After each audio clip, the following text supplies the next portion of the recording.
महिला दिवस के उपलक्ष्य में रॉयल क्लब द्वारा जवाहर कला केंद्र के रंगायन में ये कहाँ आ गए हम नाटक का मंचन 13 मार्च सोमवार को किया गया। वर्किंग विमेन की समस्याओं पर आधारित इस नाटक ने समाज में जागरूकता फैलाने का प्रयास किया।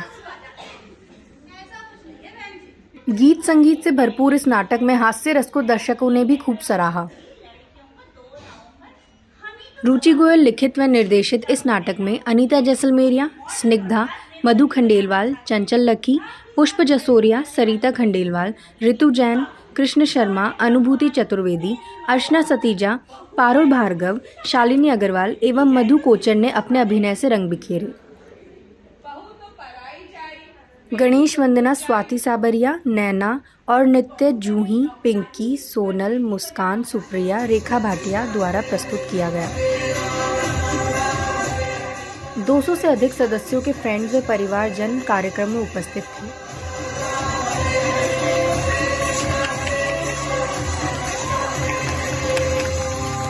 इस अवसर पर प्रखंड नवनीत की जयपुर के top 100 clubs of Jaipur based magazine भी महिलाओं को प्रेजेंट की गई। हम आज के नाटक के बारे में बताएं और ये नाटक क्यों बनाया और क्या मैसेज देना चाहती थी हम महिलाओं को, समाज को। देखिए, आज के टाइम में रोज के बदलते हुए परिवेश है। आजकल सब लड़कियां अपने आत्मनिर्भर होना चाहती हैं, अपने पैरों पे खड़ी होना चाहती हैं। और वो पैरों पे क्यों खड़ी होना चाहती हैं? क्योंकि पुरुष के समान उसको कभी भी दर्जा नहीं मिलता। उसके घर के काम को कभी घर का कोई कार्य नहीं समझा जाता।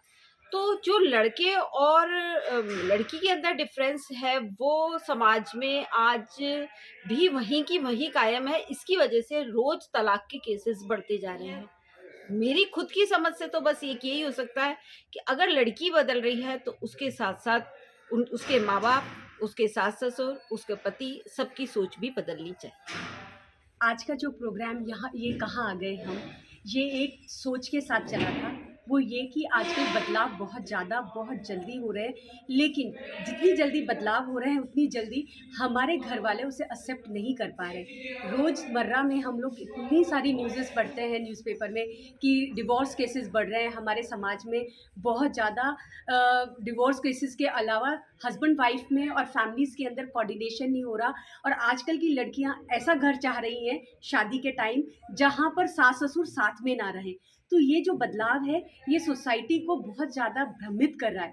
तो हम लोगों ने सोचा कि हम एक ऐसा मैसेज हमारे प्ले के माध्यम से मेंबर्स को दें कि भाई जो बदलाव आ रहा है उसको आपको भी एक्सेप्ट करना पड़ेगा।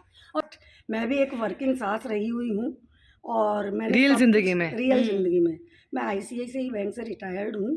और मैंने अपनी सास, अपनी दादी सास और हमारे बच्चे, सोसाइटी, फैमिली सब कुछ मैंने मैनेज किया और अच्छे से किया। तो मैं तो सबको मैसेज यही देना चाहूँगी कि आप सब कुछ करो, प्रोग्रेसिव रहो, क्रिएटिव रहो, लेकिन सब कुछ बैलेंस करके चलो। आप बड़ों को भी आप संभालना चाहिए। जब अगर वर्किंग है अगर लड़की, तो फिर वो काम की तरफ भी उतना ही अपना ध्यान देगी जितना घर की तरफ दे सकती है। तो आप अगर उसका साथ देते हैं, उसकी हेल्प करते हैं उन सब चीज़ों में, तो सब चीज़ें बहुत इजी हो जाती है हमारे लिए। लाइफ हमारी बहुत इजी हो जाती है। देन जो इतनी खटपट जो हमने बताई है नाटक में, उसका बस यही एक सॉल्यूशन है कि बड़ों को भी समझना चाहिए छोटों के साथ साथ। रोज था जैसे 4 लेडीज बाहर बैठ के आसपास में मिलके बातें करती हैं कि भाई अरे उसके घर में ऐसे हो रहा है, सास बहू में ऐसे हो रहा है, बहू ऐसी है, बेटी ऐसी है। तो कहते हैं कि बेटी को ये मत समझो कि भाई वो बेटी है, पराया धन है। बेटी अपनी ही है, वो अपने घर में पैदा हुई है। तो हम चारों जैसे गॉसिप कर रहे हैं, हम सब एक दूसरे की बता रहे हैं। तो उसके अंदर फिर वो है कि मैं कह रही हूँ कि छोड़ो ना, अपने को क्या, अपने घर की वो नहीं मेरे। आपस में एक दूसरे में एडजस्टमेंट करो, आपस में समझो, ये सब।